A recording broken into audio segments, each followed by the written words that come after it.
Hey guys, आपका स्वागत है टारगेट सरकारी नौकरी चैनल पर। मैं हर्षद अली। उत्तर प्रदेश प्राइमरी शिक्षक भर्ती यानी सुपर टेट परीक्षा की तैयारी में सिलेबस के अकॉर्डिंग 10 अंक के प्रश्न आपसे जीवन कौशल के पूछे जाते हैं, जो कि बेहद इंपॉर्टेंट और बेहद आसान विषय है। और इसकी आज हमारी चौथी क्लास है, जिसमें आज का टॉपिक रहेगा पुरस्कार एवं दंड, रिवॉर्ड एंड पनिशमेंट। बड़े ही इंटरेस्टिंग तरीके से इस टॉपिक को भी हम कंप्लीट करेंगे। इसके अलावा जो 14 विषय आपके सुपर टेट की परीक्षा के हैं, उन सभी की थ्योरी मैं आपको कराऊंगा complete, subject wise, topic wise, plus practice भी। अभी कुछ लोग बोल रहे हैं कि इंग्लिश की प्रिपरेशन करवाइए, 10 क्वेश्चन आएंगे इंग्लिश के, लेकिन इतनी इंपॉर्टेंट चीज़ें जो करवा रहे हैं वो आपको भी समझ नहीं आ रही हैं। मैंने कहा है कि इंग्लिश की क्लासेस भी चलेंगी, लेकिन जो अभी अवेलेबल है, जो ज़्यादा महत्वपूर्ण सेक्शन है, आप उनको पहले कवर करवा रहा हूँ मैं। उसी के अकॉर्डिंग इंग्लिश को भी करवाएंगे, तो आप चिंता करने की आपको ज़रूरत नहीं है। मैंने आपसे 3 क्लासेस के लिए कहा था, लेकिन आपका रिस्पॉन्स 3 क्लासेस पर तो दिख ही नहीं रहा, 2 पर भी नहीं दिख रहा है। इसलिए अभी मैंने कल एक ही क्लास अपलोड की थी। आप अपना इंटरेस्ट बढ़ाएंगे, रुचि बढ़ाएंगे, तो डेफिनेटली मैं 2 से 3 क्लासेस कर दूंगा डेली। तो आज आपके लिए ये क्लास आ गई है, हो सकता है दूसरी क्लास आ सकती है, क्योंकि आज मेरी तबीयत भी ठीक नहीं है और ये बताना भी आपको ज़रूरी है। तो यहाँ पर एक क्लास को आप अच्छे से इसको समझिए भी। आज का जो टॉपिक है पुरस्कार एवं दंड है, तो इसको भी लाइक एंड शेयर ज़रूर कीजिए। सबसे पहले समझेंगे पुरस्कार यानी रिवॉर्ड क्या होता है। आपने भारत में या विश्व में, अगर हम देखें, विश्व में जो सर्वोच्च नागरिक सम्मान है, यानी एक नागरिक के सम्मान में सबसे बड़ा जो पुरस्कार दिया जाता है, उसको हम नोबेल पुरस्कार कहते हैं। वो 6 फील्ड में दिया जाता है। जैसे कि अगर हम बात करें, अगर किसी ने चिकित्सा के क्षेत्र में बहुत ही महत्वपूर्ण योगदान दिया है, एक अमूल्य कार्य किया है, तो उसको दिया जाएगा। फिजिक्स में ऐसे किसी ने किया है, केमिस्ट्री में किया है, अर्थशास्त्र में ऐसा योगदान दिया है, ठीक है, जो बिल्कुल अलग ही हो, उसका रिसर्च लेवल और उससे जो हमारी पीढ़ी है उसको बहुत ज़्यादा फायदा हो, ऐसे कार्य किए हों, तो ऐसे व्यक्ति को जो है पुरस्कार से, मतलब पुरस्कार जो दिए जाते हैं उनको सम्मानित करने के लिए, उन्होंने जो विशेष कार्य किए हैं उस कार्य को सम्मानित करने के लिए वो पुरस्कार उन व्यक्ति को दिए जाते हैं। तो पुरस्कार की डेफिनेशन हम क्या निकाल सकते हैं? ये होगा किसी भी व्यक्ति को विशेष कार्यों में सफलता के लिए दिए जाने वाला जो सम्मान होता है, वही पुरस्कार होता है। और ये सम्मान जो है किस रूप में दिया जाता है? एक आप जानते हैं, धन यानी मनी या फंड या वेल्थ के रूप में दिया जाता है। दूसरा, कोई वस्तु दी जाती है, ठीक है। जैसे अगर आप बात करें नोबेल प्राइजेस की, तो उसमें जो है अपार धन दिया जाता है। और नोबेल प्राइज के बाद अगर हम भारत के सर्वोच्च सम्मान की बात करें, ठीक है, भारत रत्न की, तो उसमें कोई भी धनराशि नहीं दी जाती, केवल वस्तुएं दी जाती हैं, प्रशस्ति, ठीक है। तो इसको समझ सकते हैं हम। तो किसी व्यक्ति को विशेष कार्यों में सफलता के लिए दिया जाने वाला सम्मान पुरस्कार कहलाता है। इसी को हम जोड़ेंगे शिक्षा से, विद्यालय से, बालकों से। एक कक्षा में पुरस्कार किस तरह से दिए जाते हैं, कितने प्रकार के होते हैं, कैसे होते हैं, क्या फायदे होते हैं, क्या उद्देश्य होते हैं पुरस्कार देने के? तो पुरस्कार की जो डेफिनेशन आप ऐसे देख सकते हैं रायबर्न के अकॉर्डिंग, पुरस्कार व्यक्ति में अच्छा कार्य करने की भावना को जागृत करता है, ठीक। दूसरा, पुरस्कार वांछित कार्य के साथ सुखद साहचर्य स्थापित करने का एक साधन है। यानी पुरस्कार प्राप्ति जब होती है किसी अच्छे कार्य को करने के बाद में, जो सामाजिक दृष्टि से सभी के लिए मतलब फायदेमंद हो, ऐसे कार्य को करने जो समाज के लिए बेहद ज़रूरी या बेहद महत्व के कार्य हों, अगर ऐसा कार्य आप करते हैं तो इससे आपको खुशी मिलती है, प्रसन्नता मिलती है। चलो अब समझते हैं पुरस्कार देने के उद्देश्य क्या होते हैं, ऑब्जेक्टिव्स क्या होते हैं रिवॉर्ड देने के, किसी को सम्मान देने के, ठीक है। किसी भी चीज़ को करने का एक कारण होता है, ठीक। और कारण जो होते हैं किसी चीज़ को करने के, तो उसमें या तो लाभ को देखा जाता है या हानि को देखा जाता है, ठीक है। तो इसमें क्या फ़ायदे हैं होते हैं, हम ये बात करेंगे। तो अगर पुरस्कार किसी व्यक्ति को दिया जा रहा है, हम छात्रों के परिप्रेक्ष्य में हम बात करेंगे यहाँ, तो इसे सभी से कनेक्ट कर सकते हैं आप अपने आप से, ठीक है, स्कूल के बच्चों से। तो पुरस्कार व्यक्ति में और छात्रों में उत्साह और प्रेरणा की भावना का संचार करता है और सीखने को ये गति प्रदान करता है। ये इस उद्देश्य से पुरस्कार दिए जाते हैं। लेकिन जो इसके नेगेटिव सेंस की हानियां भी होती हैं, वो भी हम पढ़ेंगे। तो जब पुरस्कार में हम कुछ बता देते हैं कि आप अगर ये कार्य करोगे, ठीक है, तो आपको ये पुरस्कार दिया जाएगा, तो बच्चा क्या करता है, उस कार्य को करने के लिए अपनी जो है गतिविधियां तेज करता है, तो कुछ चीज़ें वो उसमें सीखता भी है, ठीक है। तो उद्देश्य तो यही होता है और इसी को सोच करके पुरस्कारों को दिया जाता है। पुरस्कार जो है छात्रों में प्रतिस्पर्धा को बढ़ाते हैं। जैसे एक पुरस्कार, मान लिया आईएएस की परीक्षा है, तो उसमें कितना बड़ा पद है, डीएम के पद हैं उसमें, मान ली सबसे बड़ा पद है, तो जितने भी छात्र होंगे, जितने भी स्टूडेंट्स पढ़ाई कर रहे होंगे, उन सब में क्या है, उस पद को पाने का एक तरीके से हम कह सकते हैं, उस पद को पाने के लिए एक मोटिवेशन है उनके पास। ठीक, सबसे बड़ा पद है, गाड़ी है, और उसमें इतनी सारी पूरे ज़िले के आप मालिक होते हैं। तो ये क्या है, सब लोगों में कितना तगड़ा कंपटीशन है। 20 से 25 लाख स्टूडेंट्स इस परीक्षा के लिए हर साल आते हैं, लगभग 1000 वैकेंसी इस पर ही। या दूसरी किसी परीक्षा को आप ले लीजिए, है ना। तो पुरस्कार जो है, ये एक तरीके का पुरस्कार आप इसको कह सकते हैं। या कोई और प्रतिस्पर्धा चल रही होगी, ठीक है। तो प्रतिस्पर्धा बच्चों में कंपटीशन यानी सबसे आगे निकलने की प्रवृत्ति को ये पैदा करता है। तो पुरस्कार का उद्देश्य छात्रों में स्थायी अनुशासन की भावना को भी पैदा करना होता है। यानी जो पुरस्कार दिए जाते हैं वो एक नियम के तहत बनाए जाते हैं, ठीक है। पुरस्कार को पाने के कुछ नियम बनाए जाते हैं, कुछ रूल्स बनाए जाते हैं, उनको भी छात्र फॉलो करता है। और अगर कक्षा में, विद्यालय में हम पुरस्कार को कोई प्रोग्राम, ये कार्यक्रम रखते हैं, तो ये छात्र ही मतलब अगर हम बात करें शिक्षक की इसको ऑर्गेनाइज करवाते हैं, तो शिक्षकों के प्रति भी आदर का भाव उत्पन्न होता है एक बालक, एक छात्र के मन में। और छात्र अपने आप को ऐसा रिप्रेजेंट करना चाहता है शिक्षक के सामने कि वो उसको नोटिस करें और उसको अच्छा समझें। अगर हम पुरस्कार की बात करें तो ये छात्रों के चरित्र निर्माण पर भी बल देता है। पुरस्कार की प्राप्ति की जो चाह है वह छात्रों में एक तरीके से रुचियां पैदा करती है। ठीक, कोई नया तरह का कंपटीशन रख दिया, डांस कंपटीशन रख दिया, स्पीच कंपटीशन रख दिया, ठीक है, उसमें उस तरह से तो नई नई चीज़ें सीखने को मिलती हैं, नए नए तरह के इंटरेस्ट भी पैदा होते हैं। छात्रों में उत्साह और कार्य की क्षमता को भी ये बढ़ाता है। ठीक, जब आप कंपटीशन में जाते हैं तो आपका जो पढ़ने का या स्टडी या अध्ययन का जो अगर आप कहेंगे समय या फिर जो स्ट्रैटेजी है वो बहुत तेज़ हो जाती है। आपको जो है, जो चीज़ें अभी तक मान लीजिए साल भर में समझ नहीं आई, कंपटीशन के एग्ज़ाम या परीक्षा के वक्त वो बहुत तेज़ी के साथ समझ में आने लगती हैं। तो ये बच्चे में एक आत्मविश्वास भी पैदा करता है। तो पुरस्कार छात्रों में जो है आत्मसम्मान की भावना को भी पैदा करता है। अगली बात करते हैं, छात्रों के मन में निर्धारित लक्ष्य को प्राप्त करने के स्थान पर पुरस्कार पाने की प्रबल भावना होती है। ठीक है, तो हम बात कर लेते हैं पुरस्कार के क्या डिसएडवांटेजेस हैं या हानियां क्या होती हैं। देखो, ये तो हमने फायदे पढ़ लिए। उद्देश्य तो हमेशा पॉजिटिव ही रखे जाते हैं, स्कूल में रखें या बाहर कहीं रखें, लेकिन अगर हम उनके परिणाम देखते हैं तो परिणाम उसके नकारात्मक भी आते हैं। तो नकारात्मक परिणामों की अगर हम बात करें पुरस्कार के, अगर छात्रों के परिप्रेक्ष्य में हम देख रहे हैं, अगर हम बात करें पुरस्कार से क्या हानि होती है, तो हमने जान लिया कि उसके पीछे क्या मोटो होता है, क्या मोटिवेशन रहता है पुरस्कारों को आयोजित करना या पुरस्कार देने से। अब हम बात करते हैं इसकी अपनी कुछ, अगर पुरस्कार देने से लाभ होता है तो इसके उपयोग जो है सावधानीपूर्वक हमें करने चाहिए। इस पुरस्कारों से जो है कई सारी हानियाँ भी होती हैं। हानियाँ किस तरह की होती हैं, जैसे छात्रों के मन में अगर कोई निर्धारित लक्ष्य है उसको प्राप्त करने के स्थान पर मान लीजिए कोई भी कंपटीशन रखा गया, ठीक है, उसमें पुरस्कार बताया गया, उसकी राशि या कोई चीज़ अगर देनी है उसमें, तो इससे बच्चों के मन में एक तरीके से क्या है, लक्ष्य को प्राप्त करने के स्थान पर पुरस्कार पाने की भावना प्रबल हो जाती है। यानी वो एक तरीके से लालच पैदा होता है। ठीक, यानी सिर्फ वो पुरस्कार के लिए सोचते हैं। निर्धारित लक्ष्य, उद्देश्य हमने क्या बनाए थे, उसके उद्देश्य बनाए थे, ठीक है, सीखेंगे, अच्छा सीख सकते हैं उससे, ठीक, अनुशासन में आ सकते हैं बच्चे उससे, ठीक है, वो सारे लक्ष्य थे, वो लक्ष्य से भटक सकते हैं इसमें।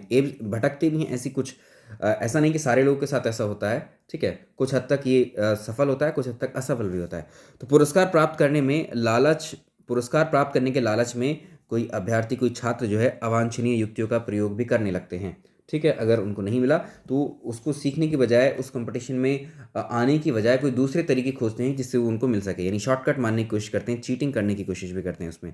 पुरस्कार द्वारा केवल योग्य छात्र ही प्रभावित होते हैं जिनको वो मिलता है, उनको मोटिवेशन मिलता है। और जिनको अगर नहीं मिलता है वो पुरस्कार, मान लीजिए पुरस्कार में टॉप 5 स्टूडेंट्स के लिए ही रखा गया है, ठीक, टॉप 5 स्टूडेंट्स को दिया जाएगा किसी प्रतियोगिता में, स्पीच कंपटीशन में मान लीजिए अगर कोई पुरस्कार रखा है तो टॉप 5 को दे दिया। उसके बाद में पार्टिसिपेट तो काफ़ी नहीं किया होगा, ठीक। अगर जिनको नहीं मिलता है तो वो क्या करेंगे, तो उनमें निराशा की भावना एक पैदा हो जाती है, ठीक है, हीन भावना आती है और वो कंपैरिजन करने लगते हैं जिसने वो पुरस्कार पाया है, ठीक, अपने आप को कम आंकने लगते हैं।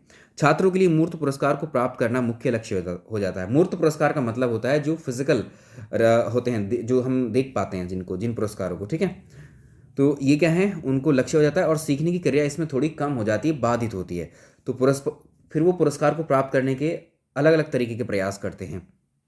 तो फिर बात रही पुरस्कार देते हुए कौन सी बातों का ध्यान रखना चाहिए, ये भी ज़रूरी है।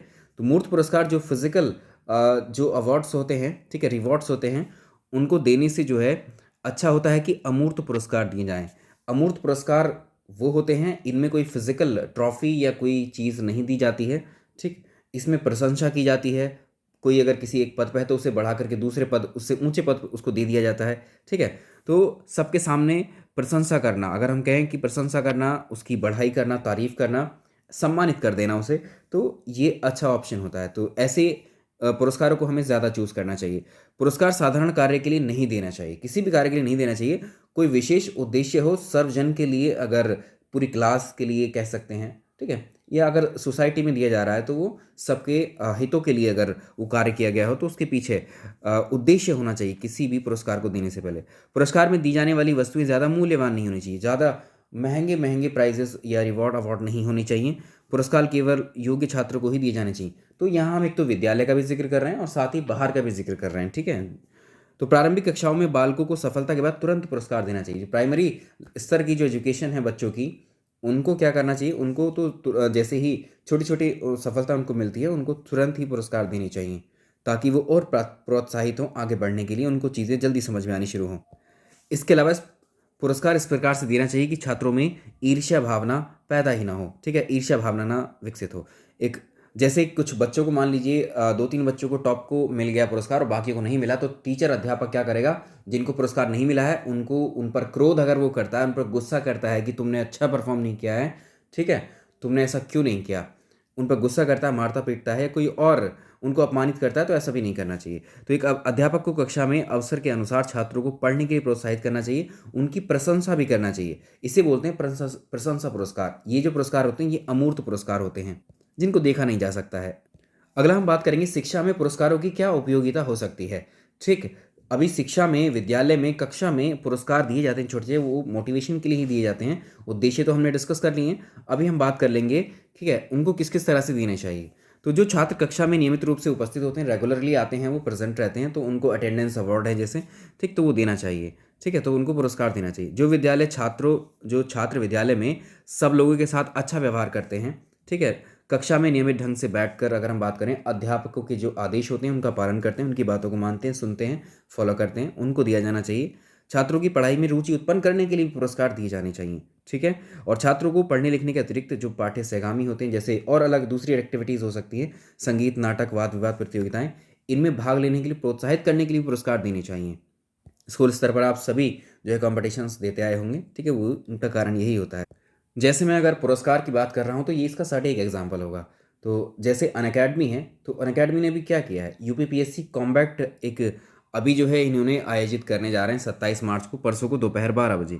ठीक, इसमें वही एक प्रतियोगिता ही है आपके लिए, इससे प्रतियोगिता में आप आएंगे। ठीक, और इसमें समय निर्धारित कर दिया गया है, 60 मिनट में 70 क्वेश्चन आपको करने, ये लाइव टेस्ट होगा।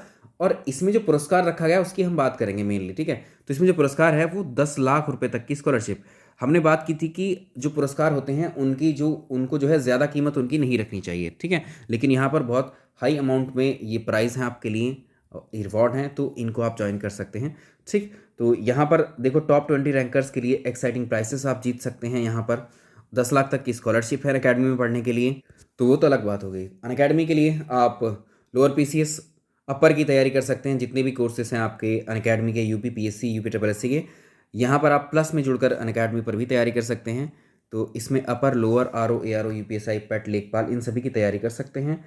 और यहाँ पर किसी में भी आप ज्वाइन करें, पीसीएस की तैयारी अगर आप करना चाहते हैं, तो ये एक लंबा कोर्स है, एक सुव्यवस्थित कोर्स है जो अनअकैडमी पर आपको मिल जाएगा।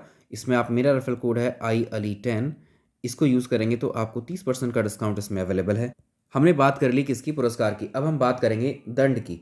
तो दंड क्या है, एक तरह का क्या है, निषेधात्मक प्रेरणा है, ये प्रोहिबिटेड मोटिवेशन है। दंड का मतलब किसी कार्य को करने से रोकने से मतलब होता है। ठीक, तो दंड एक अपराध के लिए या एक गलती के लिए दी गई क्षति होती है या पीड़ा होती है। सिंपली आप कह सकते हैं किसी भी अवांछनीय व्यवहार को रोकने का प्रावधान ही दंड है। अगर कोई ऐसा कार्य, कोई ऐसा गलती, ऐसी अपराध किया है जिससे दूसरे को दुख पहुंचता है, जिसको परेशानी या क्षति हो सकती है, ऐसे कार्य को रोकने के लिए दंड दिया जाता है। ठीक, अब दंड जो है वो कितने तरह के हो सकते हैं, किस किस प्रकार के दंड हो सकते हैं, काइंड ऑफ पनिशमेंट्स क्या हो सकते हैं, तो इसको याद रखना। ये स्कूल के स्तर पर भी हम बात कर रहे हैं। ठीक है, दोनों चीज़ों से हम कनेक्ट करके पढ़ रहे हैं इसको।